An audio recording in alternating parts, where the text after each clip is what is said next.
Boa noite. Movimentem o corpo lentamente para sair da mobilidade. Espero que todos estejam bem hoje.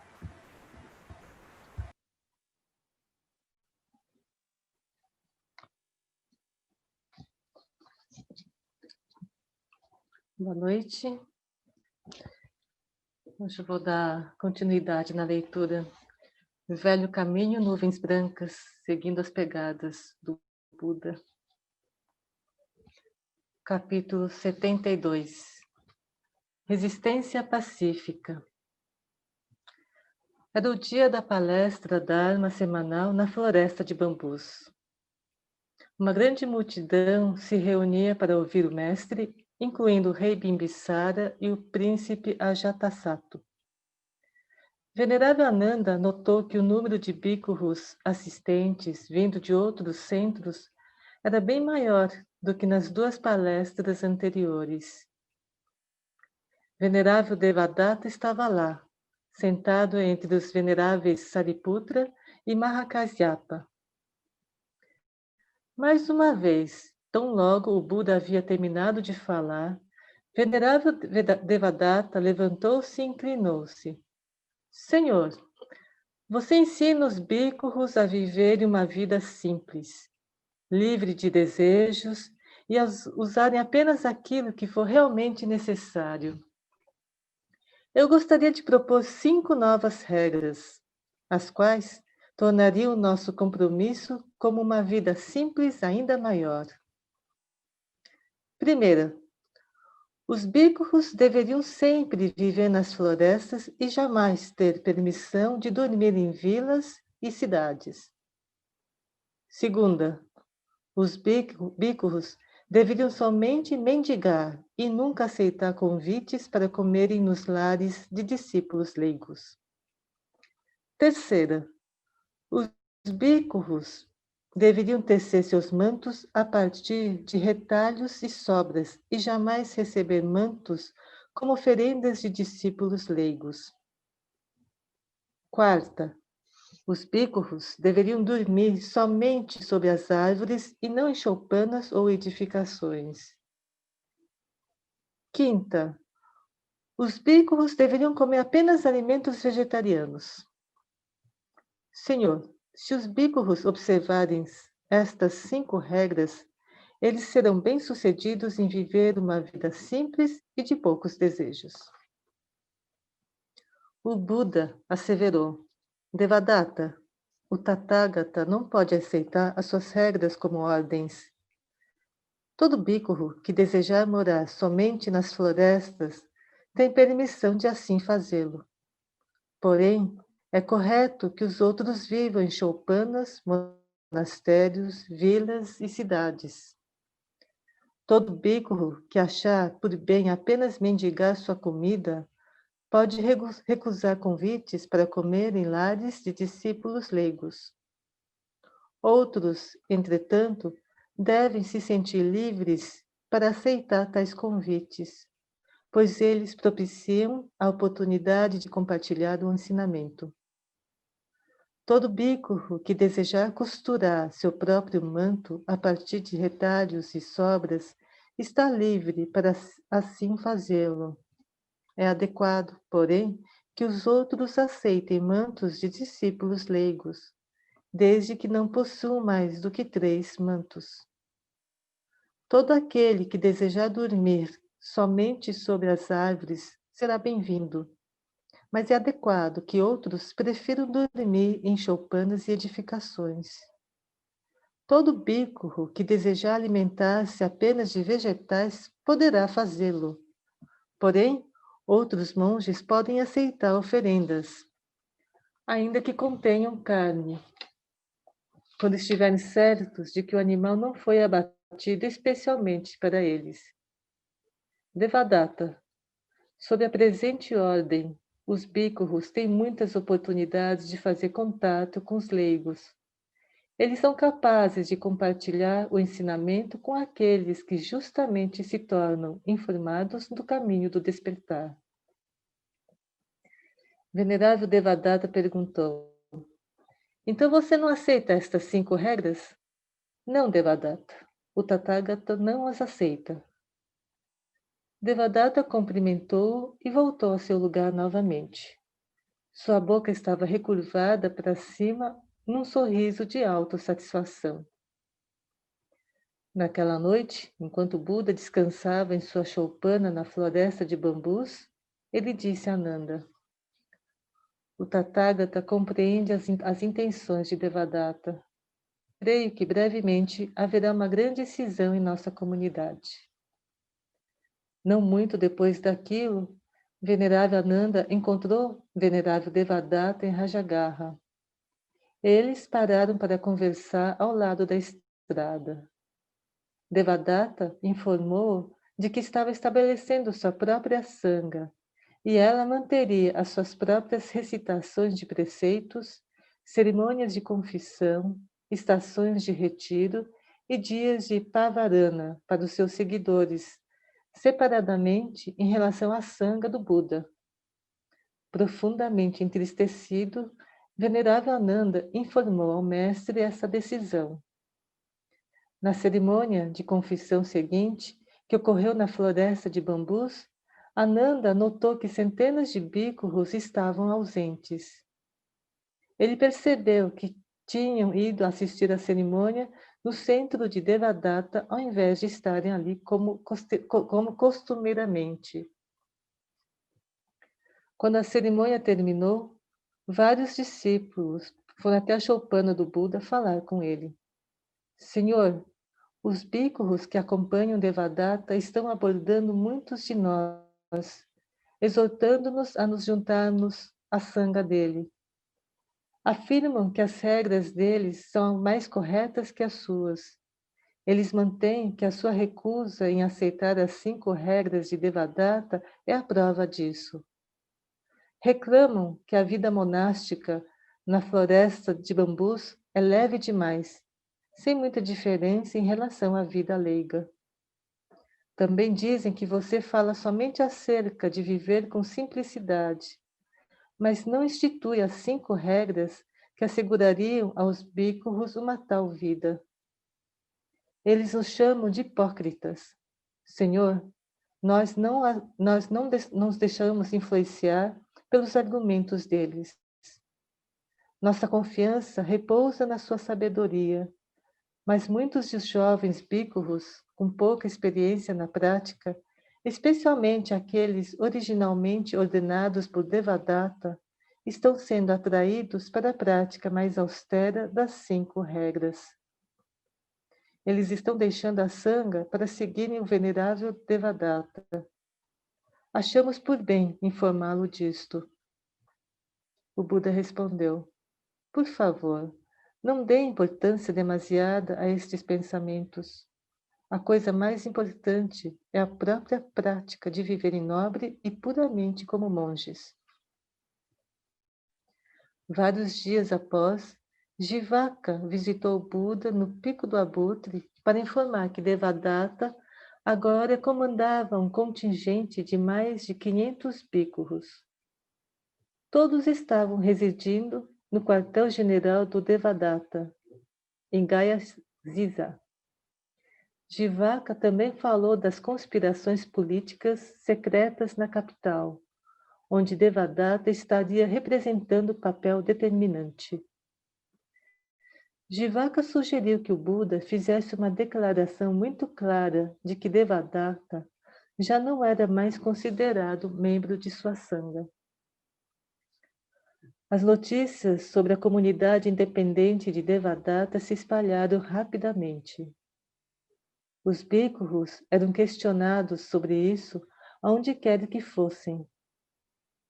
Venerável Sariputra os instruiu a responder às tais questões, dizendo simplesmente: aqueles que semeiam sementes ruins, colhem frutos ruins. Provocar a cisão da comunidade é a mais séria violação do ensinamento.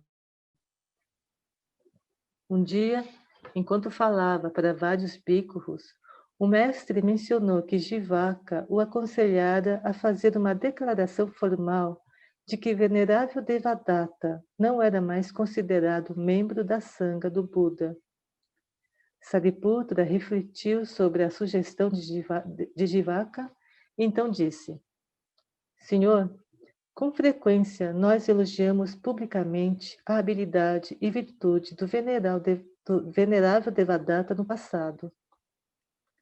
Como vai parecer isso se agora o estivermos denunciando? Sariputra, no passado, onde publicamente elogiava Devadatta, você estava dizendo a verdade? Sim, senhor. Eu estava falando a verdade quando elogiava a habilidade e a virtude de Devadatta. E você estaria dizendo a verdade agora se denunciasse as ações do irmão Devadatta? Sim, senhor. Então não vejo qualquer problema. O mais importante é falar a verdade.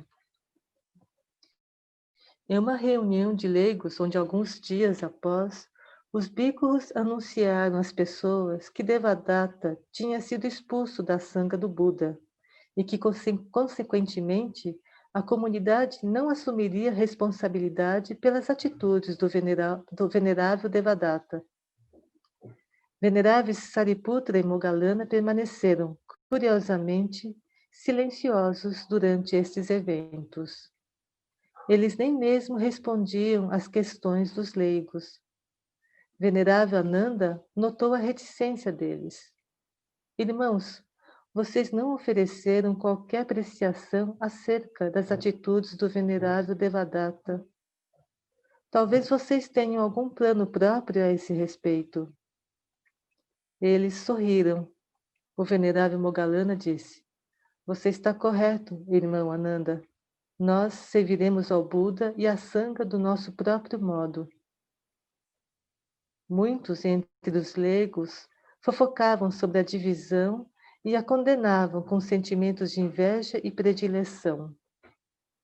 Outros compreendiam que deveria haver razões subjacentes para o Buda denunciar venerável Devadatta.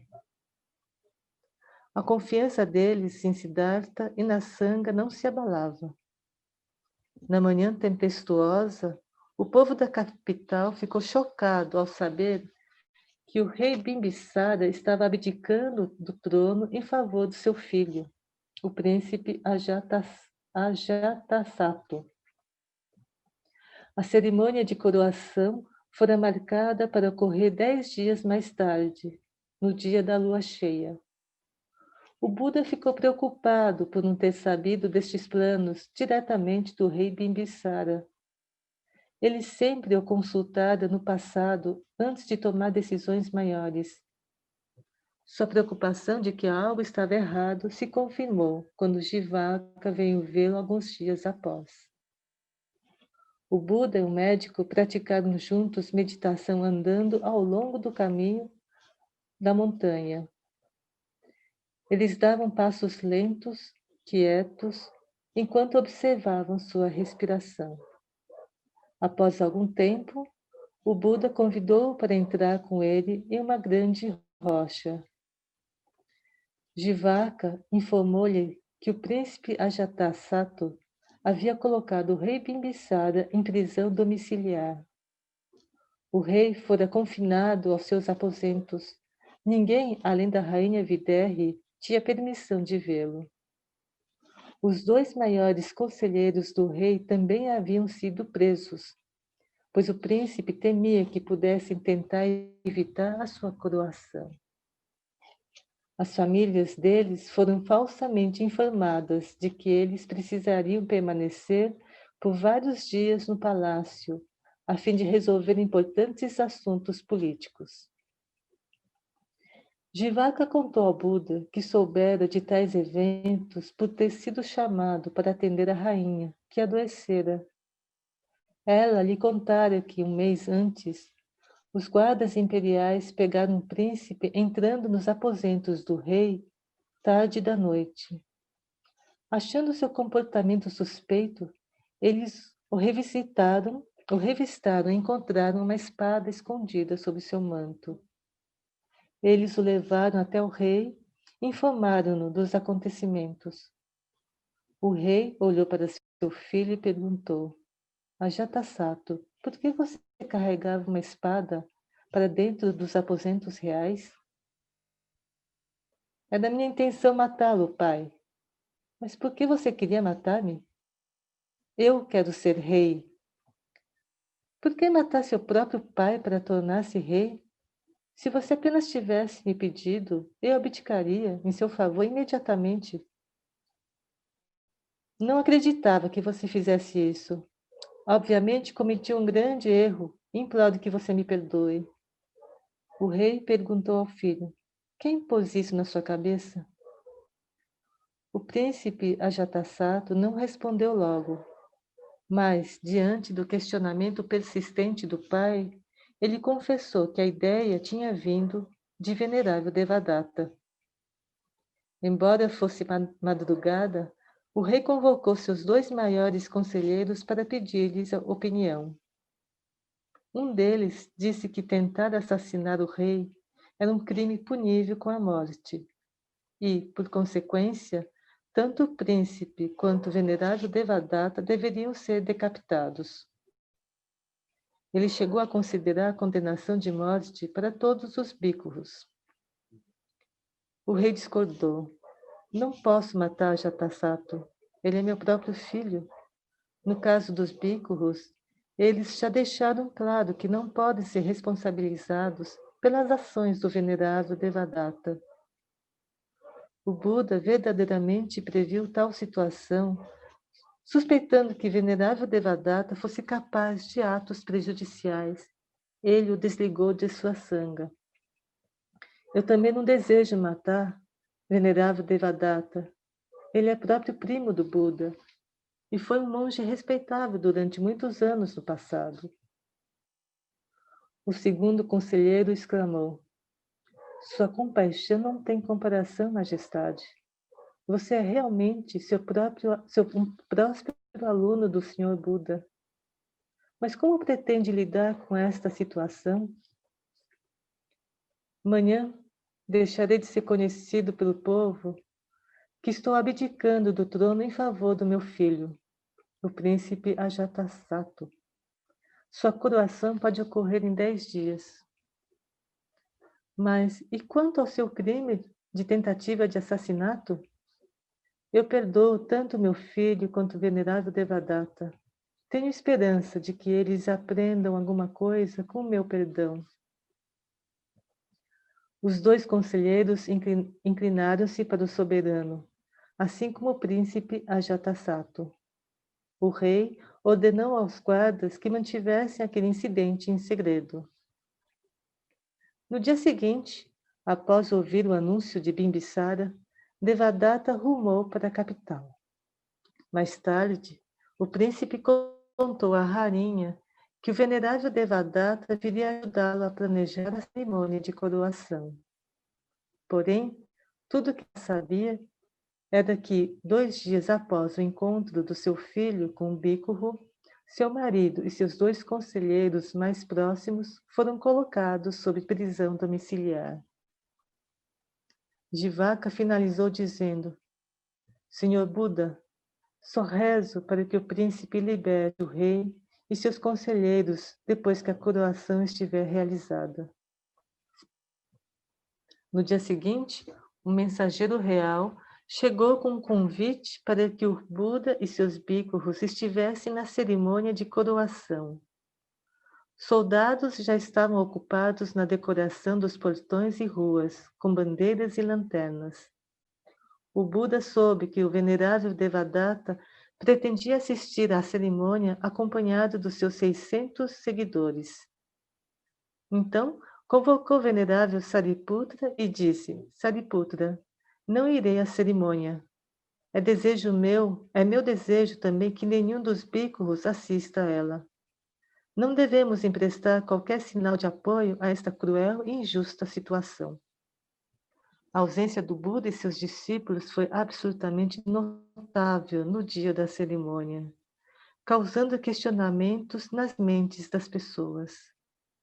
Não demorou para que elas soubessem a verdade, que o rei Bimbisara e seus conselheiros tinham sido aprisionados no palácio. Emergiu entre o povo uma silenciosa, porém constante, resistência ao novo regime. Embora o venerável Devadatta se autoproclamasse líder, as pessoas começaram a notar diferenças entre como seus bhikkhus se portavam em relação ao comportamento dos bhikkhus do Buda. O povo começou a recusar fazer oferendas de alimentos para os seguidores de Devadatta. Isso era, simultaneamente, uma condenação ao novo rei. O rei Ajatasattu ficou furioso quando soube da pacífica recusa do povo em emprestar-lhe o apoio, porém não ousava manifestar-se contra o Buda ou sua sanga, pois era esperto o suficiente para entender que, se fizesse isso, um protesto ainda mais poderoso irromperia entre as pessoas e nos reinados vizinhos, onde o Buda era tido como elevada estima. Ele sabia que o rei Prasenajit de Kosala poderia até mesmo enviar suas tropas se ouvisse falar que o Buda estivesse preso ou tivesse sido prejudicado de algum modo. Então, convocou o venerável Devadatta para aconselhar-lhe sobre o que poderia ser feito.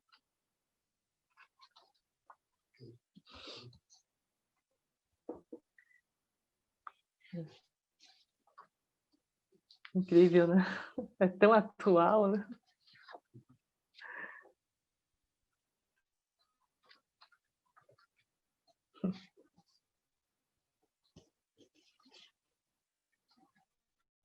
Alguém quer comentar alguma coisa?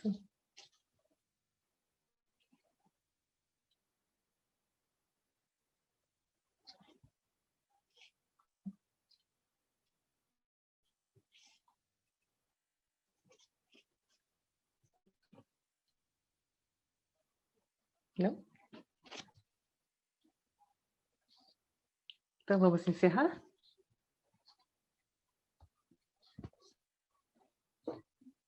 Que os méritos de nossa prática se estendam a todos os seres e que possamos nos tornar o caminho iluminado. Obrigada, boa noite a todos.